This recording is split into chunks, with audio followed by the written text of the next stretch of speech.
పోతన మహాభాగవతంలోని దశమ స్కందము పూర్వభాగము మొదటి భాగాన్ని మనం చదువుకోవటం అయింది.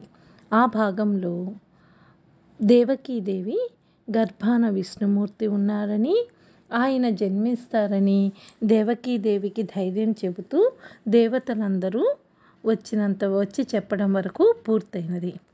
ఇది చదవటంలోని ఉద్దేశం కూడాను గర్భిణీ స్త్రీలు చక్కగా ఇది వినటం ద్వారా మంచి పిల్లలు పుడతారు అనేటటువంటి ఉద్దేశంతో చెప్తున్నాను అని తెలియచేశాను.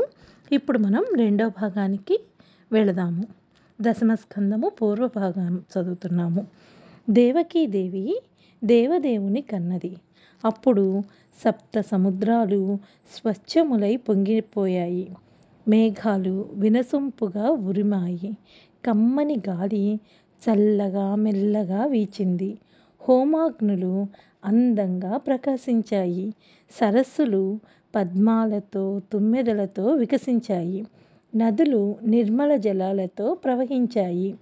ఉత్తమమైన పురాలతో గ్రామాలతో గొల్లె పల్లలతో భూమి వికసించింది. పక్షులు కిలకిల రావాలతో ఫల పుష్పాలతో వనమంతా విరాజిల్లింది. దేవతలు పూలవానలు కురిపించారు. గంధర్వ శ్రేష్ఠులు పాటలు పాడారు. రంభాది కాంతలు ఆనందంతో నృత్యం చేశారు. సిద్ధులంతా సంతోషంతో కలిశారు. చారణులు భయం విడిచారు. దేవతలు భేరులు మ్రోగాయి. ఆ సమయంలో అప్పుడు నక్షత్రాలు గ్రహాలు ఎంతో శుభస్థితిలో ఉన్నవి. అప్పుడు దైత్యులను నిరాకరించే తన ఆశ్రితుల ముఖాలను అలంకరించే విష్ణుమూర్తిని అర్ధరాత్రి దేవకి కన్నది. ఎంతో ప్రసన్నుడైన విష్ణువుని చూసి దేవకి పూర్ణిమ నాడు నిండు చంద్రుని కన్న తూర్పు దిక్కువలే ప్రకాశించింది రాజా. అప్పుడు పుట్టిన బిడ్డ మేఘకాంతితో మోకాళ్ల వరకు ఉన్న 4 చేతులు, పద్మాల వంటి కనులు, విశాలమైన వక్షస్థలము కలిగి ఉన్నాడు. చక్కని శంఖ చక్ర గదాలతో పద్మాలు ఉన్నాయి. కంఠంలో కౌస్తభమణి ప్రకాశిస్తోంది. చక్కని మొలనూరు, కంకణాలు, కేయూరాలు విలసిల్లుతున్నాయి. శ్రీవత్సమనే పుట్టుమచ్చ ప్రకాశిస్తోంది. కుండల కాంతులతో కుంతలాలు లలాటము ప్రకాశిస్తున్నాయి. మణులు పొదిగిన కిరీటం వెలుగుతోంది. బాలుడు పూర్ణచంద్రుని కాంతి కలిగి ఉన్నాడు. అటువంటి భక్తులను రక్షించే సుగుణాలు దయా చూసి వసుదేవుడు ఆశ్చర్యంతో ఉబ్బిపోయి ఎంతో ఉత్సాహం పొందాడు. స్నానం చేయకూడదు కనుక ఆనందం అనే సముద్రంలో మునిగిపోయి విప్రులకు 10,000 ఆవులను ఇవ్వాలని మనసులోనే ధారపోశాడు వసుదేవుడు. ఈ పురిటింటికి చక్కని దీపం వలె ఈ బిడ్డడు ప్రకాశిస్తున్నాడు. నిజంగా ఇతడు 4 ముఖాల బ్రహ్మను కన్న విష్ణుమూర్తి అయి ఉంటాడు అని సాగిలి మ్రొక్కాడు. ముఖాన 2 చేతులు జోడించాడు. ఆ పాపని పూర్వజన్మ విశేషాలన్నీ తలుచుకొని ఇలా ప్రశంసింప మొదలుపెట్టాడు. సర్వదర్శనుడు, జ్ఞానానంద స్వరూపుడు, శాశ్వతుడు, పరాధీనత లేని మాయకు దూరమైన వాడవు అగు నిన్ను నేను కొడుకుగా పొందాను. ఇంత ఆశ్చర్యం ఎక్కడైనా ఉంటుందా? నీ మాయతో పూర్వం త్రిగుణాత్మకంగా చేసిన లోకంలో ప్రవేశించినట్లు ఉంటావు. నిజానికి నీవు ఎందులోనూ ప్రవేశించవు, ప్రవేశించకుండానూ ఉండవు. అది ఎలా అంటే ఈ 2 ప్రవేశిస్తావు, ప్రవేశించవు, ప్రవేశించకుండా కూడా ఉండలేవు అనే 2 అర్థాలు ఎలా సాధ్యమంటే, అవ్యక్తమైన నీ నుండి మహత్తత్వం కలిగింది. దాని నుంచి అహంకారం, అహంకారం నుంచి పంచతన్మాత్రలు, వాటి నుంచి పంచమహాభూతాలు కలుగుతున్నాయి. ఈ మహాదాదులు షోడశ వికారాలతో 5 ప్రాణాలు, 5 జ్ఞానేంద్రియాలు, 5 కర్మేంద్రియాలు, 1 అంతఃకరణం కూడి విరాట్ స్వరూపం ఏర్పడుతుంది. ఇది నీ మేను. అందులో నీవు లోపల బయట కూడా ఉంటావు. సృష్టికి ముందే నీవున్నావు కాబట్టి వీటి వలె నీకు జన్మ లేదు. ఈ కారణంగా ఈ విషయాలను తెలియటానికి, ఊహించటానికి తగినట్లు 14 ఇంద్రియాలకు అతీతుడవై ఉంటావు. చతుర్దశ భువనాల్లో ఉన్న అతీతుడవై ఉంటావు. సర్వము నీలోనే ఉంది. అంతటా నీవే ఉన్నావు. సర్వమయుడవు.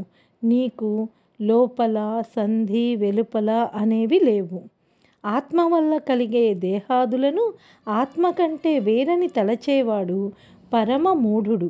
ఈశ, విశ్వమంతా నీవే, వేరేదీ లేదు. అదియును కాక సర్వరజస్థ మనస్థులు కానీ, జనన మరణాది వికారాలు కానీ, కోరికలు కానీ లేని నీ వల్లనే లోకాలకు సృష్టి స్థితి లయలు కలుగుతున్నవి అని పలకడం తప్పు కాదు. నీ ఆజ్ఞ వల్లనే ఈ జగత్తు ప్రవర్తిల్లుతోంది. భటులు, పరాక్రములు రాజుకు చెందినట్లు నీవు మాయతో త్రిగుణాత్మకమైన జగత్తు సృష్టించి, రక్షించి, లయింపచేస్తున్నావు. అలాగే నేడు రాక్షసులను దండించి భూమిని రక్షించటానికి పుట్టావు. ఆకాశవాణి మాటలకు సహనం కోల్పోయి నీవు నా ఇంట్లో పుడతావని కంసుడు నీ అన్నలను కోపంతో చంపేశాడు. అప్పటి నుంచి కంటికి నిద్రలేదు. నీ పుట్టుకను ఈ కారాగార గృహం వారు చెబితే వెంటనే వేగంగా నిన్ను చంపటానికి సంసిద్ధుడై వస్తాడు. అప్పుడు అలా విన్న దేవకీదేవి స్వామిని స్తుతించటం మొదలుపెట్టింది. వసుదేవుడు ఇలా అంటూ ఉండగా దేవకి మహాపురుష లక్షణాలు, వివేకము కలిగి సుకుమారుడైన కుమారుడిని చూసి కంసుని వలన భయంతో తెలినవ్వుతో ఇలా అన్నది. దేవా, నీ రూపం ఇటువంటిదని చెప్పలేనిది. సృష్టికి మొదలైనది, సర్వత్రా నిండి వెలిగేది, నిర్గుణమైనది, వృద్ధిక్షయాలు లేకుండా ఏకరూపంగా వెలిగేది, పుణ్యపాప క్రియలు లేక చెప్పరానిదని శత్రువులు సదా చెబుతూ ఉంటారు. అటువంటి అధ్యాత్మ దీపమైన బ్రహ్మ యొక్క ద్వితీయ పదార్థం చివర లోకాలు నశిస్తే జగములన్నీ నశిస్తాయి. పంచభూతాలు సూక్ష్మ రూపంలో అహంకారంలో ప్రవేశిస్తాయి. ఆ సూక్ష్మభూతం మూల ప్రకృతిలో లయమవుతుంది. ఆ ప్రకృతి వ్యక్తంలో లీనమవుతుంది.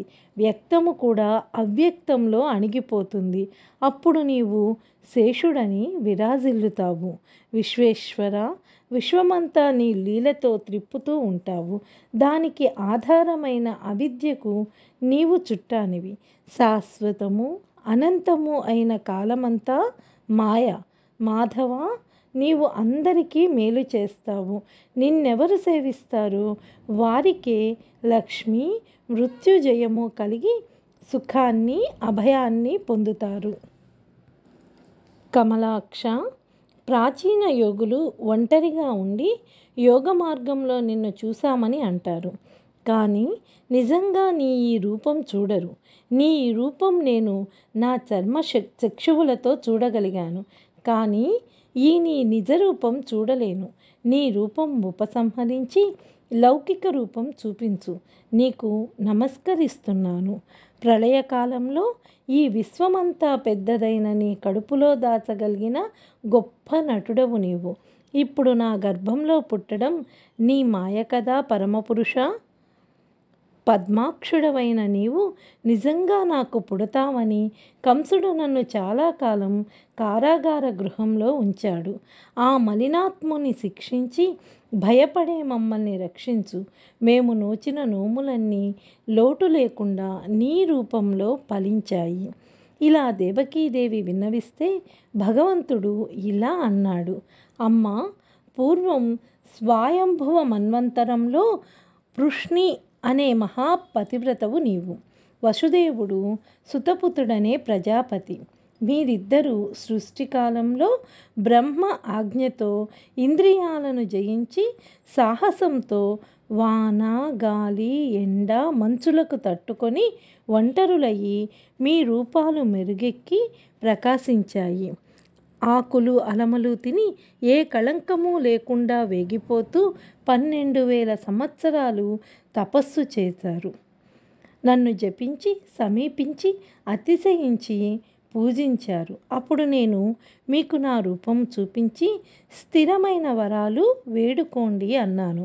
మీరు నా మాయకు మోహపడి సంతానం లేకపోవడం చేత మోక్షం కోరుకొనక ఈనాడు నా అంత వయసు గల కొడుకుని అడిగారు.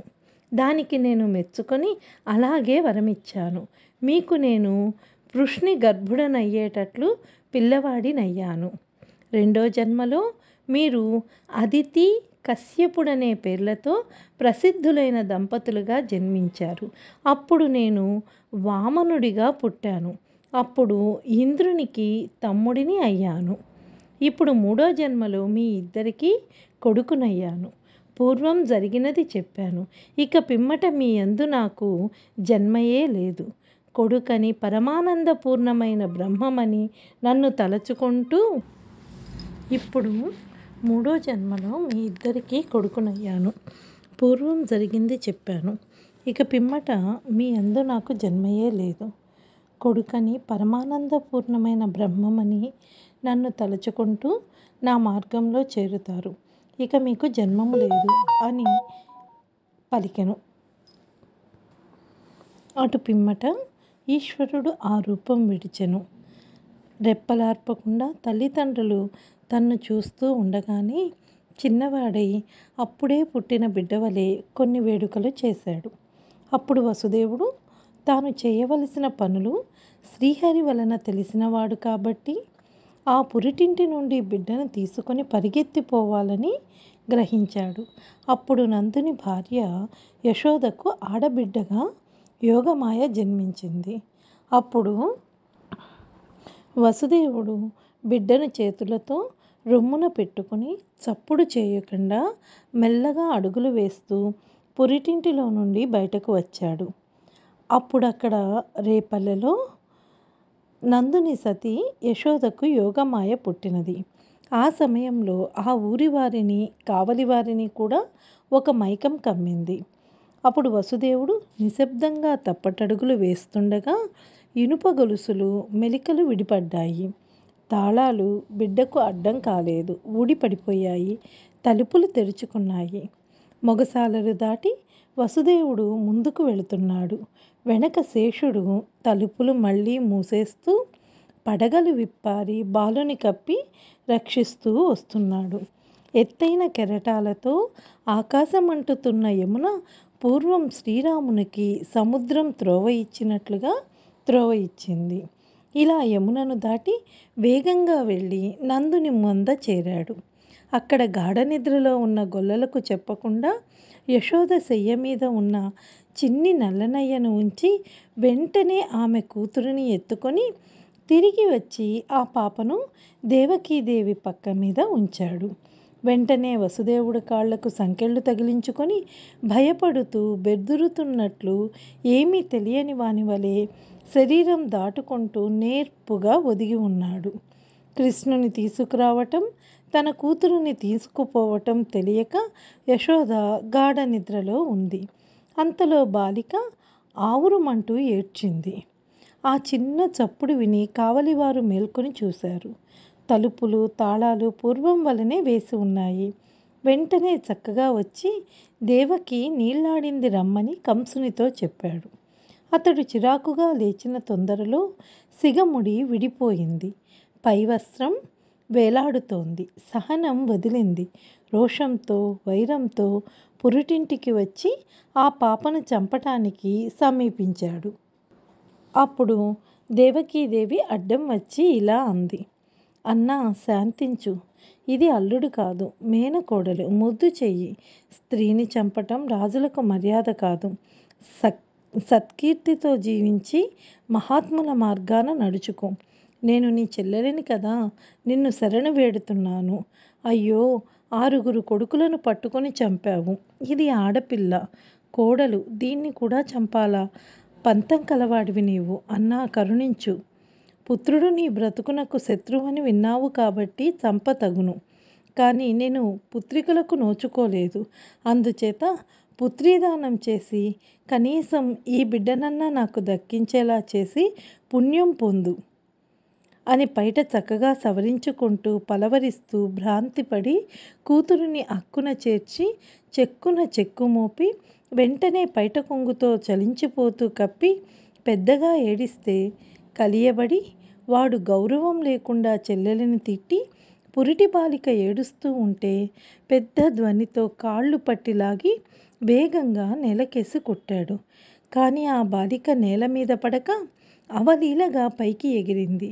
నూతన మాలికలు, గంధం, మణిహారాలు, వస్త్రాలంకారాలతో అందంగా తన 8 చేతులతో గద, శంఖం, చక్రం, డాలు, శరములు, ధనస్సు, ఖడ్గం, శూలం ధరించింది. అప్పుడు సిద్ధులు, చారణులు, కిన్నెరలు, గరుడుడు మొదలైన గంధర్వులు మొదలగు వారందరూ కానుకలిచ్చి ఆమెను స్తుతించారు. అప్సరసలు గానం చేస్తూ నాట్యం చేశారు. వారిని మెచ్చుకుంటూ ఆమె కంసునితో కనపడేటట్లు ఆకాశంలో నిలిచి క్రోధంతో కంసునితో ఇలా అనింది: క్రూరుడివై వరుసగా దేవకి పసిపిల్లలను చంపావు. అంతటితో ఆగక రాళ్ల మీద వేసి కొట్టావు. ఛీ, ఇదా నీ పరాక్రమం? నాతో జన్మించి నిన్ను చంపే వీరుడు ఒకచోట పెరుగుతున్నాడు అని చెప్పి మహనీయ గుణాలు కలిగి భూమిపై ఆ దేవి జనులంతా గౌరవించేటట్లు ఎన్నో పేర్లతో ఎన్నో క్షేత్రాలతో చరిస్తోంది. ఆమె పలికిన మాటలు కంసుని చెవులలో శూలాల వలె గుచ్చుకున్నాయి. వెంటనే ఉలిక్కిపడ్డాడు. మనసులో భయం ఆవహించింది. ఆశ్చర్యం కలిగింది. అతడు దైన్యంతో దుఃఖించే దేవకీ వసుదేవులను రప్పించి ఆదరంతో గౌరవించి వారితో ఇలా అన్నాడు: సాధులారా, నేను పాపిని, శిశుహంతకుడను, బంధువులపై ప్రేమ లేనివాణ్ణి, దుష్టుడను, కోపిని, చంపేశాను పసిబిడ్డల్ని. ఆకాశవాణి మాటలు విని, సాధులారా, నా పాపాలు లెక్కింపక దయతో కరుణించి శాంతించండి. ప్రాణులందరూ తాము చేసుకున్న కర్మలు తిప్పుతుండగా ఒక్కొక్క శరీరం ధరించి ఒక్కొక్క త్రోవలో రాకపోకలు చిక్కులు పడుతూ ఉంటారు. సంసారం విడువరు. అయినా నేను హంతకును కాను, మీ పిల్లలు చంపబడిన వారు కారు. ఇక నన్ను నిందించటం అనవసరం. శత్రువులను నేను చీల్చివేశాను అని, శత్రువులతో చెడిపోయాను అని అజ్ఞాని అయిన బాలుడు అనుకుంటాడు. ఆత్మకు పగలేదు, చెలిమి లేదు.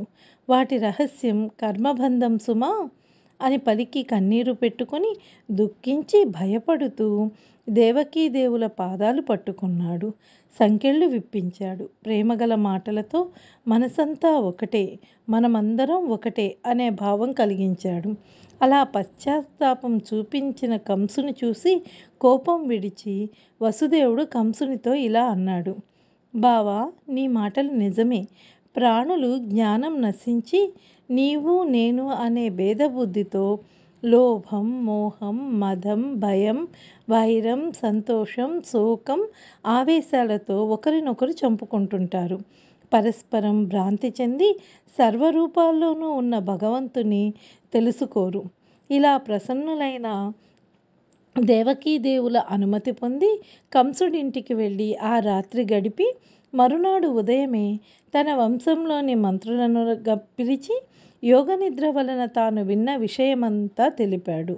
అప్పుడు వారు కంసునితో ఇలా అన్నారు: అలా అయితే ఆలస్యం ఎందుకు? పట్టణాల్లోనూ, గోకులాలలోనూ, పల్లెలలోనూ పుట్టి పెరుగుతున్న శిశువులను పట్టుకొని వధిస్తాము. రాజా, మమ్ము పంపించు. ఉజ్వలమైన నీ చేతి బాణ సమూహంతో పారిపోయి దేవతలు ఎలా వెళ్ళిపోయారో, ఏ ఏ దేశాల్లో దాక్కున్నారో, శివునే శరణు చొచ్చారో, బ్రహ్మను వేడుకున్నారో, హరిని వేడుకున్నారో, మునివృత్తులతో అడవులలో ఉన్నారో మనం ఇప్పుడు వెతకాలి మహారాజా. శత్రువులు పారిపోయారు కదా అని రాజు విచ్చలవిడిగా తిరగరాదు. ఎన్నో రూపాల్లో దొంగతనంగా వస్తారు. వారు చచ్చేంత వరకు వారిని రాజు మర్చిపోరాదు. రోగాలను, శత్రువులను, ఇంద్రియాలను ఉపేక్షించి మీదకు రానియకూడదు. ఇవి పెరుగుతున్నప్పుడే చంపేయాలి. మెత్తబడి ఊరుకోరాదు. మీదికి వచ్చాక జయింపలేము.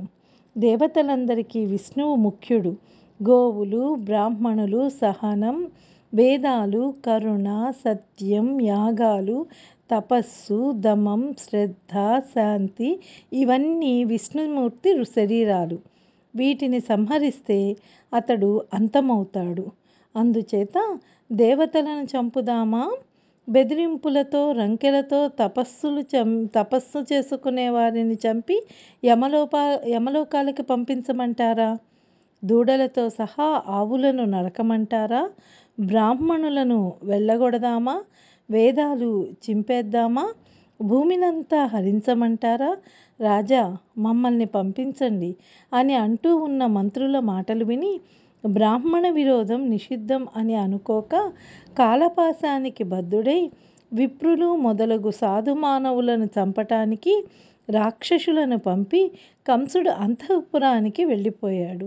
తరువాత ఆ రాక్షసులు మిక్కిలి మూర్ఖత్వంతో సజ్జనుల వెంటపడి బెదిరింపులు, గర్జనలు, భయపెట్టడం, దౌర్జన్యాలతో వారిని జయించి పాపాలను మూటగట్టుకున్నారు. దైత్యవీరులు వెతికి సాధు పురుషులను అణగదొక్కేసరికి వారి బలం అణగారిపోయింది. ఆర్యులను హింసిస్తే కీర్తి, సంపద, ధర్మం, ఆయువు, భద్రత అణిగిపోతాయి కదా. అప్పుడు మందలో నందుడు కొడుకు పుట్టాడని తెలిసి ఎంతో సంతోషంతో పండితులైన వేదవేత్తలను పిలిపించి స్నానం చేసి శుచి అయి సింగారించుకొని స్వస్తి పుణ్యవహకానాలు చదివించాడు. స్వస్తి పుణ్యాహ వచనాలు చదివించాడు. జాతకర్మ చేయించాడు. పితృదేవతలను పూజించాడు. దూడలకు పాడి ఆవులు 2 లక్షలను, బంగారు కలశాలను, మణులను, వస్త్రాలతో కూడిన నువ్వుల పర్వతాలను 7 విప్రులకు దానం చేశాడు. ఈ గొల్లపిల్లవాడు శ్రీయుతుడై శత్రువులను సంహరించి దీర్ఘాయుష్మంతుడవుతాడని విప్రులు దీవించారు. దుందుభులు మ్రోగాయి. గాయకులు పాటలు పాడారు. సూతులు వందమాగధుల ప్రశంసించారు. శుభప్రదంగా కహళలు మ్రోగించారు. గోపికల ఇళ్ళు వాకిళ్ళు పచ్చని చిగురుటాకులతో, తోరణాలతో, చక్కని ముగ్గులతో, ధూపవాసనలతో లలిత మనోహరాలయ్యి ప్రకాశించాయి.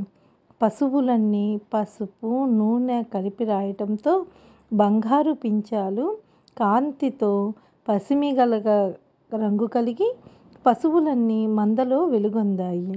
అప్పుడు దూడలు గంతులు వేస్తున్నాయి. మదించిన ఎద్దులు రంకెలు వేస్తున్నాయి. ఆవుల పొదుగుల నుంచి పాలు ధారగా స్రవించాయి. చక్కగా చదివి ప్రశంసించేవారికి, తమ విద్యలను చూపి బ్రతికేవారికి, లేమితో వచ్చేవారికి నందుడు గోదానాలను కోరకుండానే ఇచ్చేశాడు. అప్పుడు గోపాలురు అందరూ చొక్కాలు, తలపాగాలు, బంగారు భూషణాలు, జరీ పంచెలు ధరించి మాధవుణ్ణి చూడటానికి మంచి మధుర పదార్థాలతో వచ్చారు. గొల్లలంతా వచ్చి గంతులు వేస్తూ నేతులు, పెరుగులు, పాలు, వెన్నెలతో సంతృప్తిగా సరసంగా మాట్లాడుకుంటూ వసంతాలాడారు. ఆ తరువాత ఏమి నోము నోచిందో మన యశోద. ఉదయమే ఒక శుభవార్త విన్నాం. వీణుల విందుగా మన యశోద చిన్ని మగవాడిని కనిందంట. అమ్మలారా చూసి వద్దాం అని ఒకరినొకరు పిలుచుకుంటూ శృంగారవతుల ఇళ్ల నుండి బయలుదేరారు. మందగమనాలు, పెద్ద పెద్ద పిరుదులు, పిడికెడు నడుములు, విశాల నయనాలు, లక్ష్మి ప్రసరించే ముఖాలు, తుమ్మెదల వంటి ముంగురులు, భారాలతో వారు నడుస్తూ ఉన్నారు. ఆ నడకలలో కొప్పులు వీడుతున్నాయి. స్తనాల మీది హారాలు కాంతులు అల్లాడుతున్నాయి. బంగారు రంగు పత్రాల కాంతులు చెక్కిళ్ళ మీద వినోదిస్తున్నాయి. చీర కొంగులు జారిపోతున్నాయి. ఇలా ఆ స్త్రీలంతా యశోద ఇంటికి వెళ్ళి జయశీలుడు, విష్ణుడు అయిన చిన్ని కృష్ణుని చూశారు. చూసి సంతోషించి తెచ్చిన కానుకలు ఇచ్చారు. పాపనికి నూనెతో తల అంటి, పసుపు రాసి, స్నానం చేయించి, హరిరక్ష అంటూ నీళ్లు తల చుట్టూ చల్లారు. తరువాత స్త్రీలంతా బాలుని తొట్లో పెట్టి దీవిస్తూ పాటలు పాడారు. తొట్లో పెట్టి అంటే ఉయ్యాలలో అని. పద్మపత్రాల వంటి కనులు కలవాడా జోజో. జోజో సింహమధ్యమం కలవాడా. కృష్ణ చిగురుటాకుల వంటి చేతులు కాళ్ళు కలిగి పూర్ణిమా చంద్రుని వంటి ముఖం కల కృష్ణ జోజో పరుండుము అంటూ పాటలు పాడారు.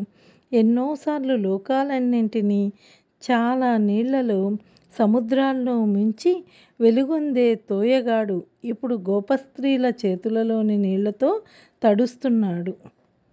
లోకాలన్నీ నిద్రపోయేటట్లు జోకొడుతూ తాను నిద్రపోని పుణ్యాత్ముడు స్త్రీలంతా జోలపాట పాడుతూ ఉంటే నిద్రించినట్లు కనులు తెరవకుండా ఉన్నాడు. ఏ కష్టాలు ఎరుగని ఉత్తమునికి పశుల కాపరి ఇంట్లో జన్మించవలసి వచ్చింది. ఏ కర్మములు లేకుండా ఉండే ఒంటరికి జాతకర్మములు కలిగాయి. ఏ తల్లి చనుబాలు ఎరగని శ్రేష్ఠునికి యశోద చనుబాల రుచి తెలిసింది. ఆ హాని వృద్ధులు ఎరుగని పరబ్రహ్మ స్వరూపుడు ఇప్పుడు పొదుగిటిలో పెరుగుతున్నాడు. ఏ తపస్సుల చేత పండని పంట గొల్లవాని వాడలో పండింది. ఏ వేదాలలో జ్ఞానంలోనూ ఇటువంటిది లేదు అని చెప్పలేని అర్థం అవయవాలతో అందగించింది ఇప్పుడు. చిన్నతనపు చేష్టలు చేసేటప్పుడు బ్రహ్మ వలె ఉంటాడు. సంతోషంతో చూస్తున్నప్పుడు జనార్దనుని వలె ఉంటాడు. కోపంతో ఉన్నప్పుడు రుద్రుని వలె ఉంటాడు. సుఖ సంతోషాలను పొంది తన్మయం చెందేటప్పుడు పరబ్రహ్మ వలె ఆ గోపబాలుడు బాల్యంలో కనిపిస్తూ ఉన్నాడు. ఆ సమయంలో కొడుకును కన్న వేడుక కొనసాగేటట్లు రోహిణీదేవిని పిలిచి చిత్ర విచిత్రాలైన వస్త్రాలను వస్త్రాలను నందుడు రోహిణికి ఇచ్చి గౌరవించాడు. అందుకు ఆ రోహిణి ఎంతో తృప్తి చెందింది. అప్పటి నుంచి ఆలమందలు చక్కని పొదుగులతో ప్రకాశించాయి. ఆ గోకులాన్ని రక్షించటానికి సమర్థులైన వారిని గోపకులను నియమించి తాను మధురకు వెళ్ళి కంసునికి ఏటా కట్టే కప్పం కట్టి అక్కడ నుంచి వసుదేవుని దగ్గరకు వెళ్ళి తగినట్లుగా వసుదేవుని దర్శించాడు. వసుదేవుడా నందుడిని చూసి బొందిలోకి మళ్ళీ ప్రాణం వచ్చినంతగా పొంగిపోయి ఆనంద బాష్పాలు చెందేటట్లు చేతులు చాచి కౌగలించుకున్నాడు. వసుదేవుడు మళ్ళీ కౌగలించుకొని నందుని సుఖాసీనుడిని చేసి తన కొడుకు మీది మోహంతో నందునితో ఇలా అన్నాడు. సంతానం లేదని పూర్వం ఎంతో చింతిస్తూ ముసలివాడివై చిక్కిపోయిన నీకు సంతతి కలిగింది కదా, అదే భాగ్యం అంటే. నిజంగా సంతానం లేని వానికి సుఖం ఉండదు. నిన్ను చూశాను, బ్రతికాను, ఆపదలు గడిచిపోయాను. ఇక ఏ ఎడమరికలు లేని స్నేహితుని చూడటం నిజంగా చచ్చి మళ్ళీ పుట్టినట్లే. ఎన్నో పాట్లు పడే ప్రజలకు ఒక చోట ఉండటం సాధ్యం కాదు. నదీ ప్రవాహాల్లో పయనించే చెట్లన్నీ ఎన్నో మార్గాలలో వెళ్ళినా విడివడకుండా ఉంటాయా? ఉండవు. నీ పశువులన్నీ రోగాలు లేకుండా ఉన్నాయా? ఆవులన్నీ పాలిస్తున్నాయా? చెరువులు వాగులు జల సమృద్ధులై ఉన్నాయా? ఆలమందలు గోష్ఠాల దగ్గరకు పులులు దుప్పులు రావు కదా? గొల్లపల్లెలన్నీ సమృద్ధిగా ఉన్నాయా? ఆయా వన ప్రదేశాల్లో పచ్చని గడ్డి పొదలు సమృద్ధిగా ఉన్నాయా? తన పుత్రులను మిత్రులను మొదలైన వారిని సంతోషపరచకుండా వారిని చూడకుండా వారు చనిపోయిన తాను మాత్రం గృహాశ్రమంలో ఉండేవానికి సంతోషంగా ఉంటుందా? నంద, నీ కాంత దగ్గర నీవు నీ భార్య గౌరవించేటట్లు నిన్ను చూస్తూ నీ మందలో నా కొడుకు సంతోషంతో ఉన్నాడా అంటే నందుడు ఇలా అన్నాడు. నీకు దేవకికి పుట్టిన పిల్లలను వెంటనే ఈ కంసుడు చంపేశాడు కదా.